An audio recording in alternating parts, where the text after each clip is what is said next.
Hello, good morning. स्वागत आहे आपलं आजच्या नवीन ब्लॉगमध्ये. आज आपण करणार आहोत डोशासोबत खाण्याची चटणी.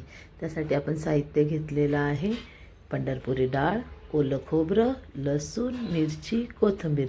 आता हे सगळं मिश्रण आपण मिक्सरमध्ये पेस्ट करून घेणार आहोत. आता आपलं सर्व साहित्य बारीक करून झालेली आहे पेस्ट. आता याच्यामध्ये मीठ टाकणार आहोत, साखर. आता आपण ह्याला फोडणी करून घेऊयात.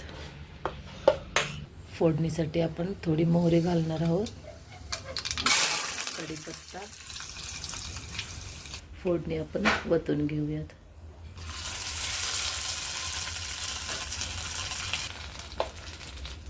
अशा प्रकारे आपली चटणी छान तयार झालेली आहे. त्याच्याबरोबर मी डोसा पण केलेला आहे खाण्यासाठी.